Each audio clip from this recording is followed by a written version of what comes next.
Welcome to the Assembly Line podcast, the place where industrial businesses can tell their story and give you the tools you need to become an authority within your space. Today, I'm going to be joined by Andrew Wood, MD of ESP Play and Quest Electrical, two businesses having a massive impact within their areas of expertise. Andrew is a serial entrepreneur based in Burnley, England, and it's my great pleasure to have him on the podcast. Andrew, how's it going today? Yes, very well, thank you. How are you? All good here, all good here. Amazing, Certainly thank you. happy to be joined by you. Andreas, happy to kick it off with a nice, easy question.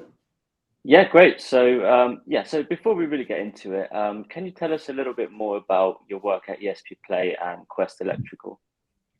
Yes, two very different businesses. You've probably worked out for yourself. ESP Play is a playground manufacturer, been established 20 years, started from scratch, and for the majority of his life has serviced schools with playground renovations from design right the way through to installation, maintenance and compliance.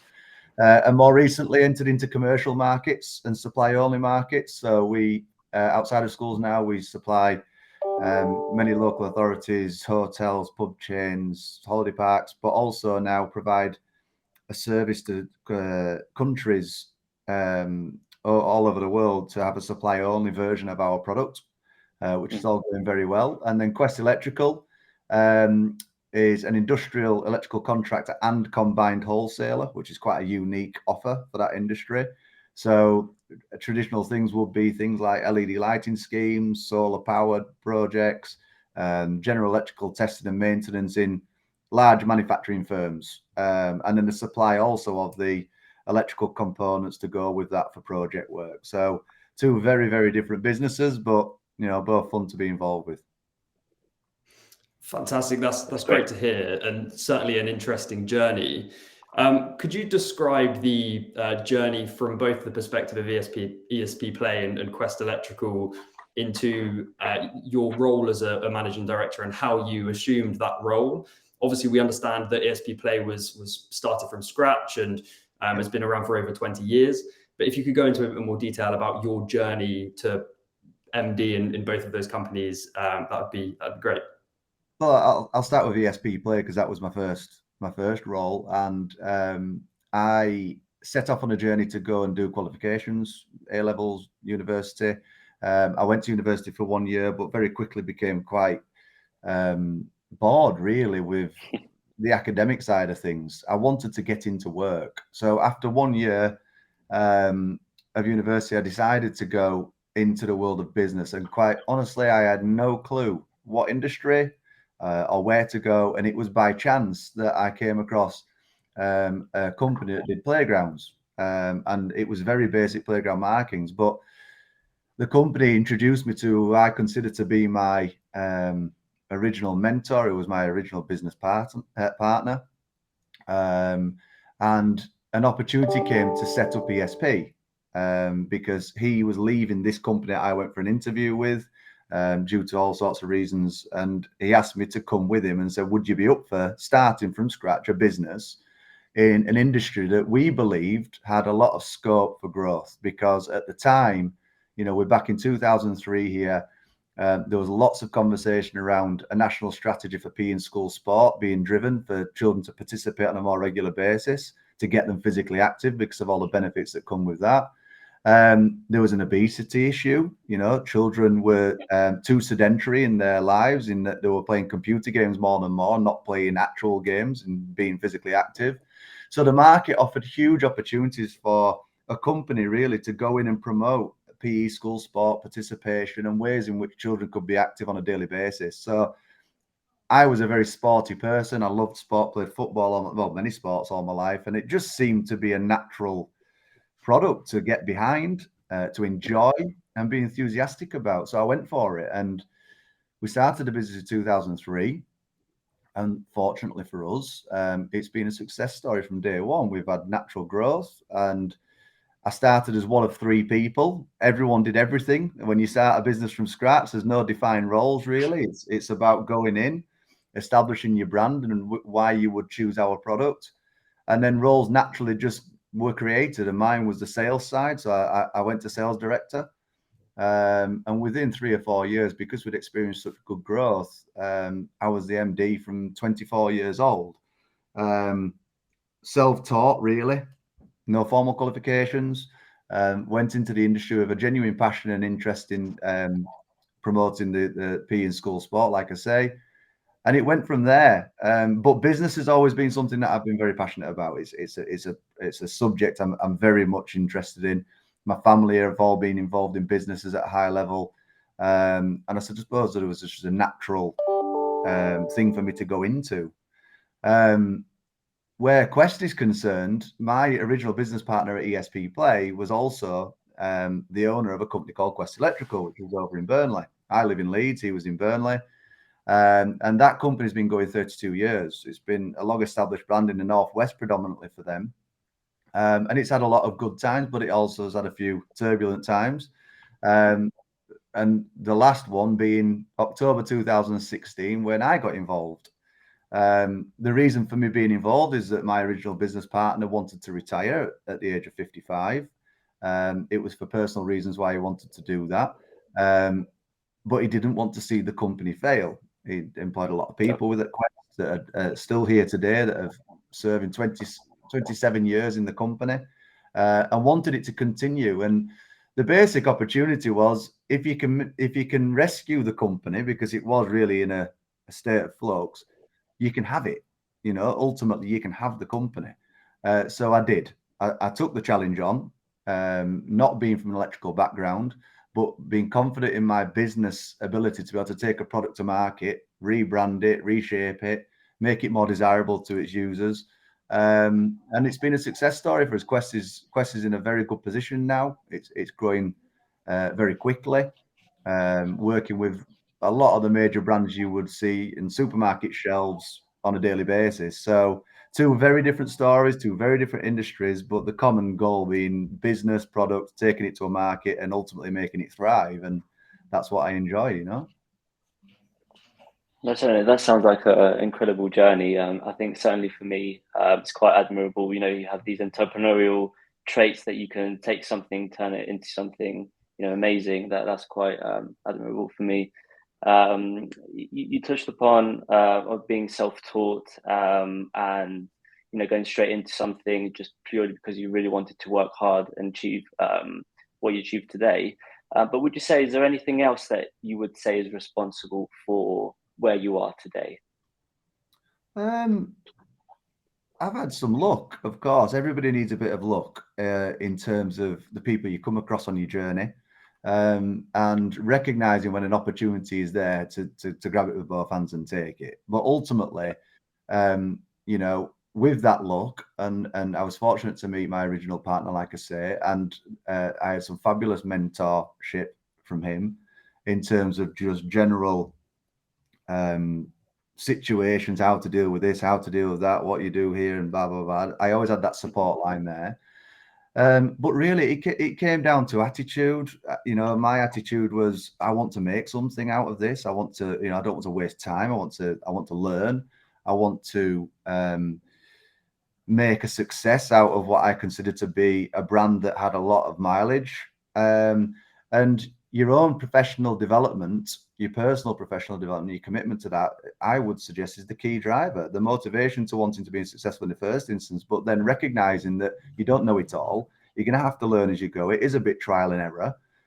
You're going to have a few bumps along the way, but recognize what the bumps were, analyze where it went wrong and evaluate that and apply then what you've learned. And I think that's been my motto throughout my career. Even, today, 20 plus years in, with a relatively decent, successful story behind me, I'm learning every day. It's no different now to when I was 23, 22 years old. It's you continue to learn as you go because things change. Business moves very quickly, and you've got to adapt and you've got to get up to speed with the latest trends and ways of doing things. No, absolutely. I fully agree. That's amazing. So, Andrew, as the MD of two industrial businesses, could you share a bit about your overall approach to sales and marketing? For sales and marketing, there's a bit of a misconception on marketing because people are very different views on what marketing is. And in my opinion, and I don't suggest for a moment mine's, you know, the only accurate view on this, but it all starts with analysis. You know, marketing starts with analysis and knowing your market, knowing where you're going to enter, how you're going to perform, what problems are you going to solve, because people buy things because it solves a problem ultimately, or it gives them something that they want, subject to what product it is that you buy. You know, if you're selling, if you're Apple, it's about iPhones, it's about trends and having the latest technology and things like that. But when you're in a business like mine, you're looking to solve problems. So for ESP, you know, we were looking at things like national issues that existed. Obesity was a massive health issue for our government. Schools was a fabulous arena to be able to try and provide a solution, because children were in one place every single day. And whether you know this or not, but 25% of a child's school day is spent outdoors. So there's a huge opportunity there to get kids physically active. And our view was, if we can get habits, capture habits early where they enjoy physical activity, enjoy participating, dare I even say, enjoy sport, then they are habits they will hold for lifetime. So lifetime participation will go up and we will have a more active nation. So when it comes to the marketing analysis, we were looking at things like obesity. We were looking at the fact that at the time there was a national strategy for PE and sport in terms of increasing participation. We recognized that schools could buy one thing from one place, one thing from another place, but nobody brought everything at once. So like a bit of a one-stop shop. So we built a brand that enabled the purchasing of products to be simple. So when it comes to developing a school playground, they could have anything from equipment going in the ground to surface being resurfaced and tarmacked, landscaping requirements. And then with all of that, the most important thing being safety and compliance. Can we do all of that as a service and make it easy for our client, solve a problem for our client, and do all the positive things that ultimately we're trying to do, which is increase participation, benefit attainment, because kids can learn better in these environments. And it worked really well for us. So that analysis in the first instance was about how can we enter, what problem can we solve, and how can we make the purchase of this easy for our customer. Once you've done that, then you bring a product, you bring a portfolio, and then that product, you've got to make it the best in the industry. You've got to become the best at what you do. My view in terms of sales and marketing, really, whichever industry you work in, service-led, it's a service model. And I'll never forget, I read a book some time ago, and it was about an airline, and this airline was failing. And their slogan for this airline was "We fly planes," which was a very product-focused campaign.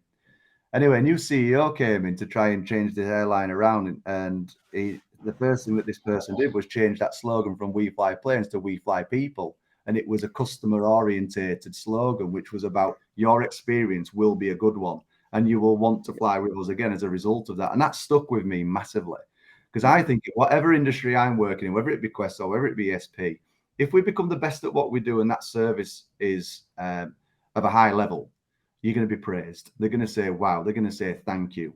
And they're going to say, do you know what? I bought a playground from this company. They were excellent from start to finish, and the product quality is superb. And if you can gain a reputation for that, then it's only going to do good, as far as I'm concerned, for your brand. So my sales and marketing strategy is analyze first, come up with what the solutions are to problems that exist, enter the market and become the best at it. But for me, it's through service, as opposed to products, because I believe that's just the most sustainable approach to having a presence in a marketplace. So sales and marketing, as far as I'm concerned, you know, you've got to build the solution for the market, first of all. You've then got to deliver well, so customers turn around and say, wow, that was excellent. Over time, develop a track record for doing that. So it's not just a one-hit wonder. You do it over a long period of time, and you become a reliable supplier that's trusted. And then ultimately showcase what you do to the world through whatever means in which exist. And 20 years ago, it was a direct mail that you post on thousands through the post, or it was a fax broadcast. Now you've got social platforms where you can press a button and share it to thousands immediately. So that's what I mean by the landscape changing all the time. You know, you've got to adapt, and you've got to align yourself to the new techniques. So, sales and marketing, it's a complex subject, a very complex subject, but it all starts with research analysis and knowing the market first for me.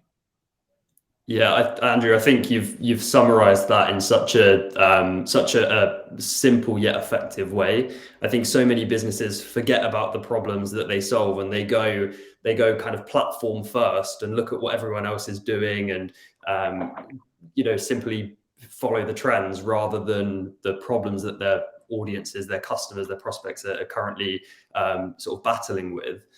Yeah. One thing that I think you do particularly well at ESP Play and Quest, to be honest, is introducing sort of real life imagery, photographs, and content that really effectively showcases the quality of your work and the impact that you're having on specific customers. And I know your team are quite focused on sharing this content as well. Talk to me about some of the discussions you've had internally to make those decisions and focus on capturing this real life imagery and impact that you're having on organizations and educational institutions. Well, I think seeing is believing ultimately, and to do that, you have to create visibility of your brand. So if you are wanting to showcase what you do well, there's nothing better than giving real life examples of your product in action, your service in action, and ultimately what the buyer, the customer, thinks about it at the end of the experience. So we try our hardest to drive that as much as possible. And I think that the internal conversations we had, there's a myriad of ways in which many companies would try to best showcase their brand through photography and brochures, catalogues, and this, that, and the other. But we live in a world, don't we, where everyone is striving to become carbon net zero. We want to be more environmentally friendly. And I think the digital age is a fantastic driver for that. So using digital platforms not only gives you an opportunity to really put a personality behind your brand, where your customers and your market can see the people that actually work for you in the offices where they work every single day.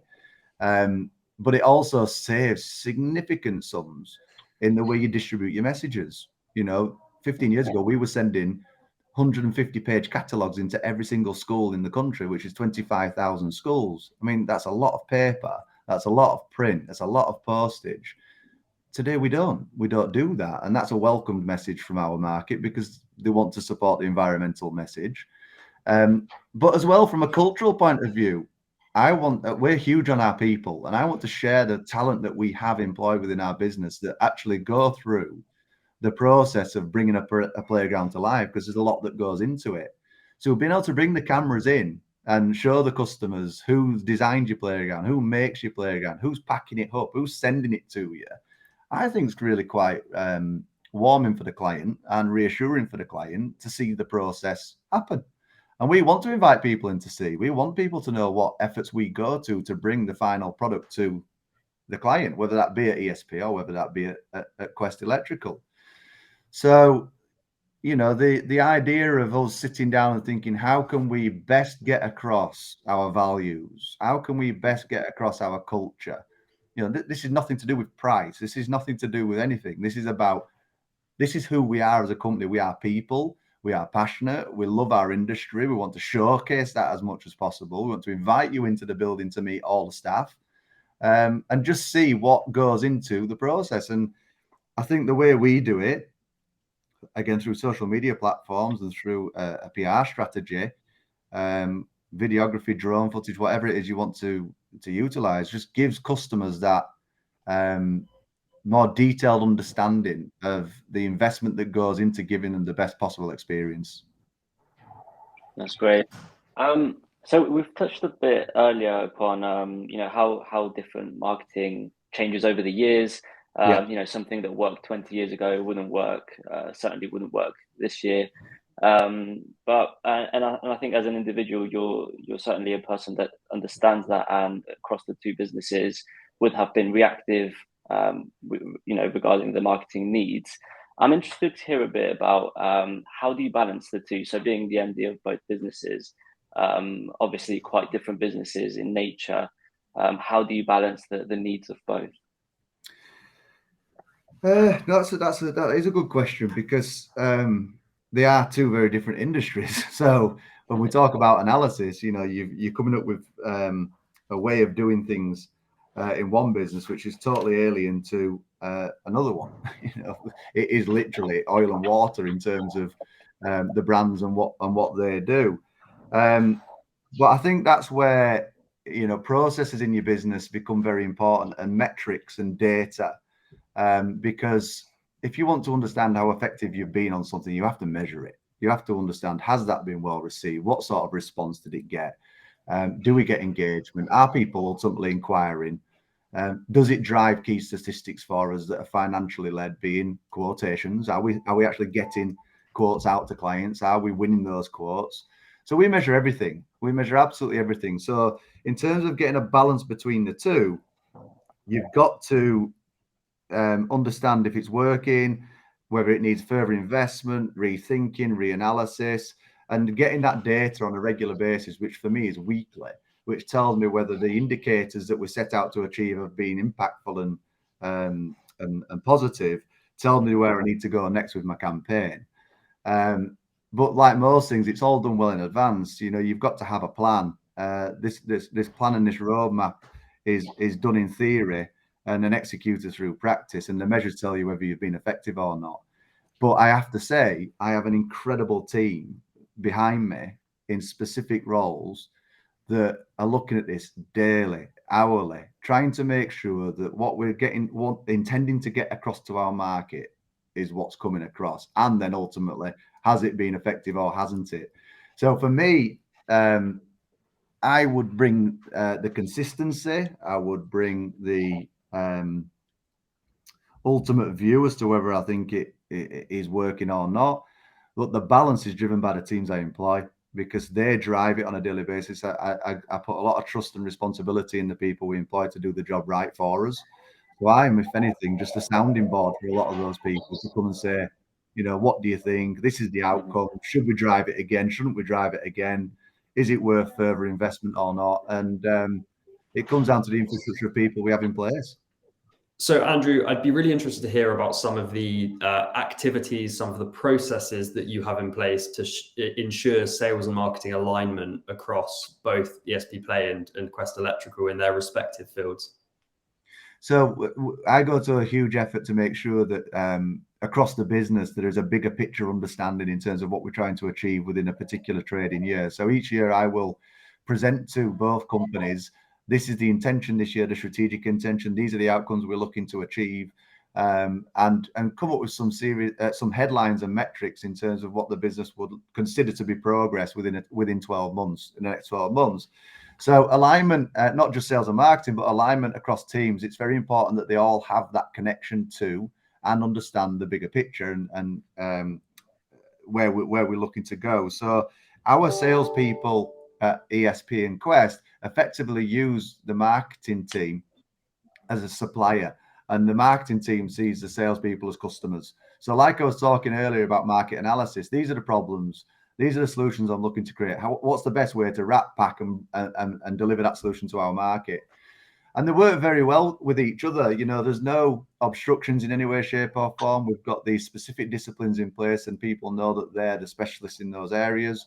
And that collaboration, that constant communication, in terms of the problems they're looking to solve, and then ultimately the metric at the end, did it work or didn't it work? It means there's no real debate, because a salesperson can go to marketing and say, this was a fabulous campaign. We've got this outcome, and this outcome. Or they go and give the opposite view. It didn't quite work, and it didn't generate the outcomes I was looking for. So that collaboration is very important. It's very healthy as well, in the it's data driven. Marketing teams can't turn around to sales and say, well, you should have bought into this, and you should have done this, and you should have that, because it's a sales team that's asking for that solution in the first place. So they're on board.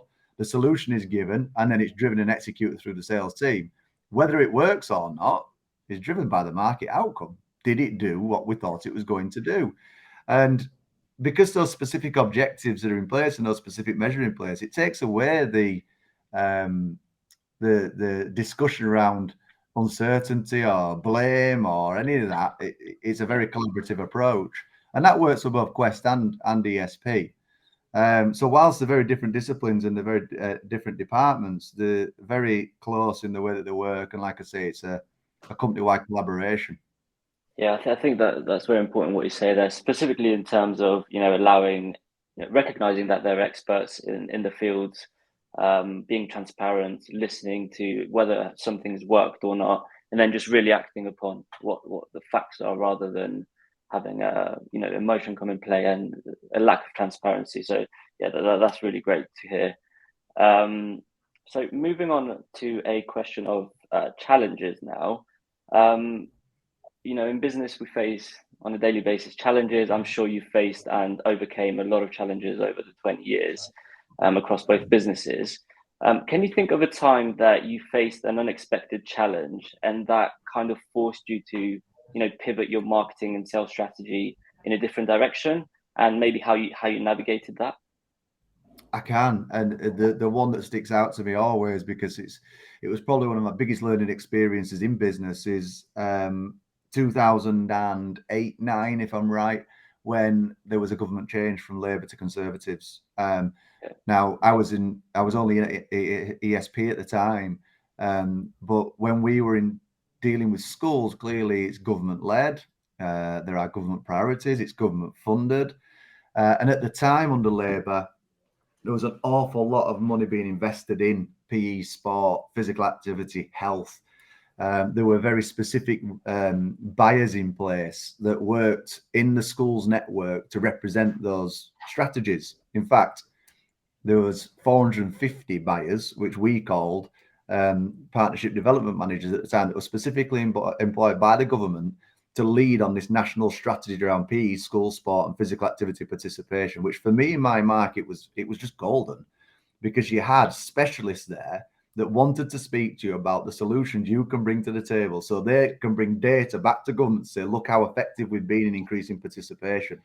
So for us, it was the perfect business model, because there's 450 people represented the country effectively, and that got us into what was 25,000 schools.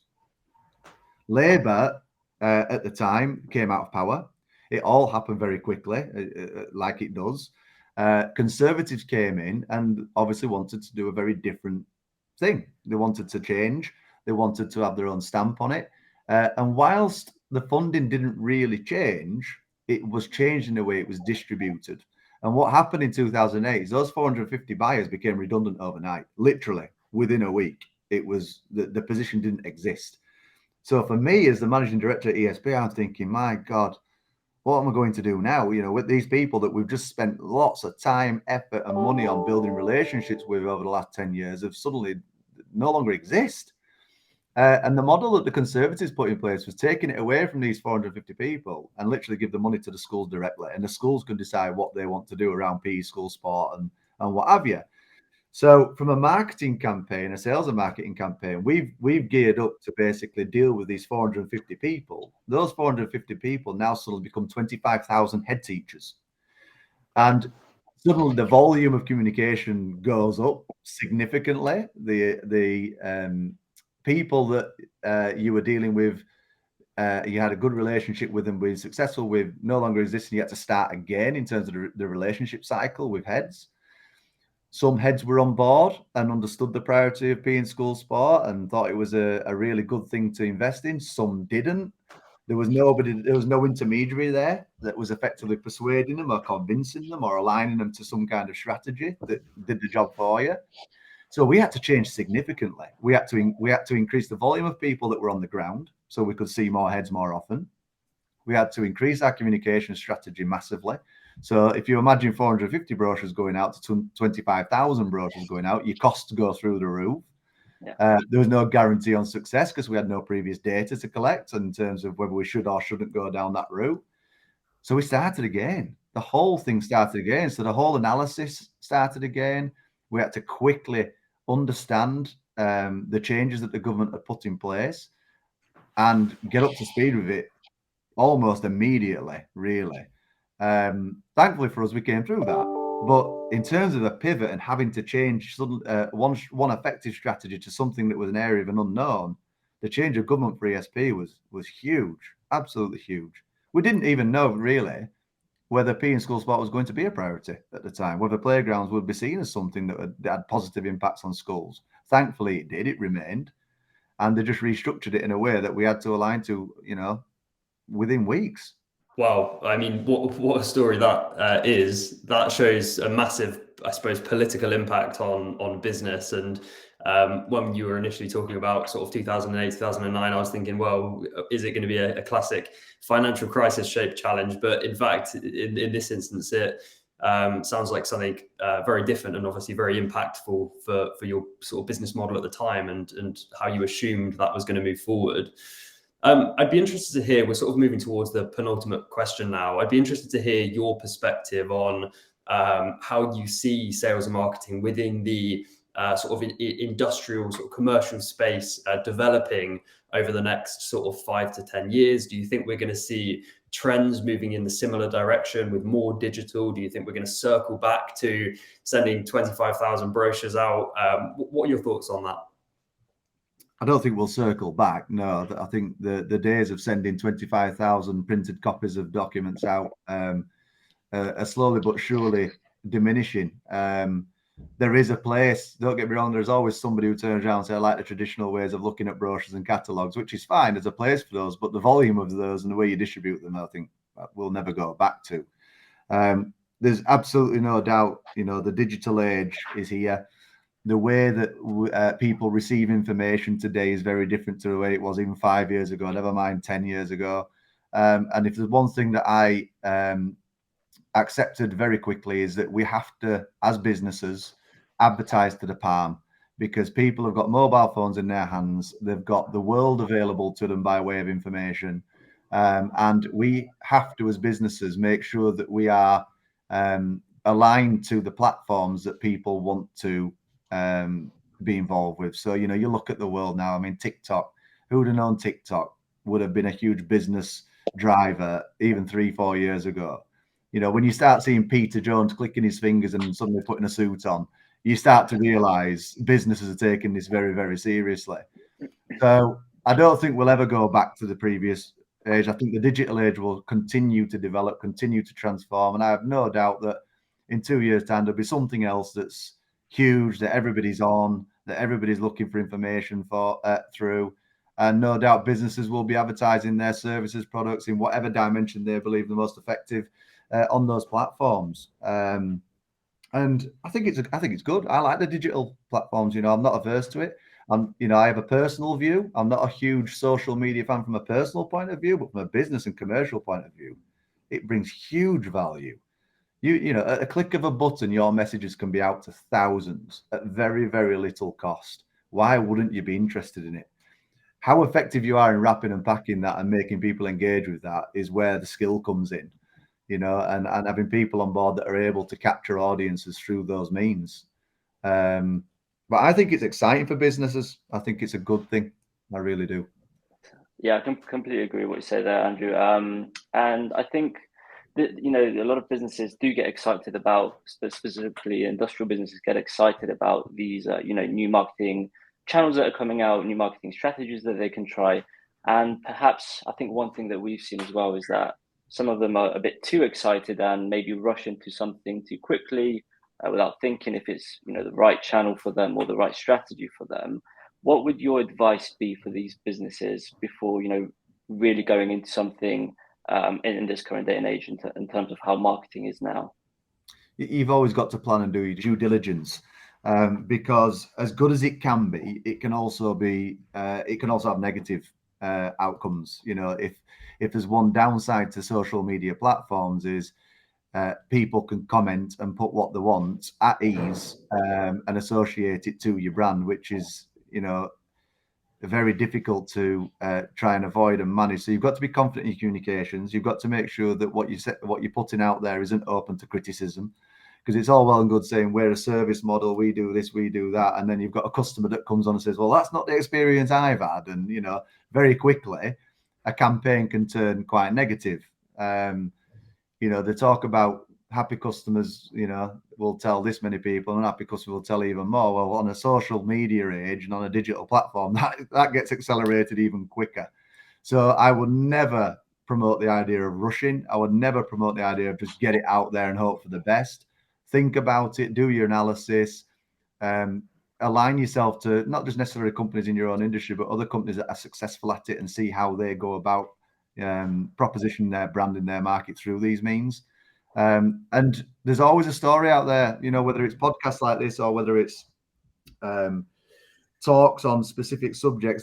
People are very truthful on what's good, bad, and indifferent, and the whether it's been a positive or negative experience in terms of what they've learned along the way. Listen to them, because it is like a free university nowadays, the internet. You know, you can type into Google a topic and there will be somebody there that can give you an insight to the pros and cons. And I think it's very good that we're able to do that nowadays. So never rush, always plan. And if it's planned well, then it will bring good outcomes for a company, because the scale of it, the volume of it, the speed in which you can get your corporate messages out there is excellent. If you don't plan well, unfortunately, it can bring bad things just as quickly as well. So due diligence and planning is everything. A great lesson, I think, for many industrial businesses, many individuals out there. Well, Andrew, that brings us to the end of this episode of the Assembly Line podcast. I'd really like it if we could finish off by you letting the audience know where they can find you, where they can find ESP Play and Quest Electrical if they're interested in hearing more. Yeah, so we obviously have our own websites. So you have ESP Play, www.espplay.co.uk, and then we have also for Quest Electrical, www.electrical-contracting.co.uk. And we're very much present on all the platforms, all the social media platforms you can imagine. So without naming all of them, we have a page, we are present. People are able to follow our story on a daily basis. We're very active. We put quite a lot of fun stuff on there, not just necessarily all business service and buy this and buy that. We let people in to see the people, a lot of cultural stuff, a lot of value stuff. And we do get praised quite a lot for some of the content that we put out there. So I'd like to think that if they were to follow it, then they would hopefully learn something as well. I think they most certainly would, Andrew. Again, thank you very much for joining us, and I look forward to speaking soon. Thank you.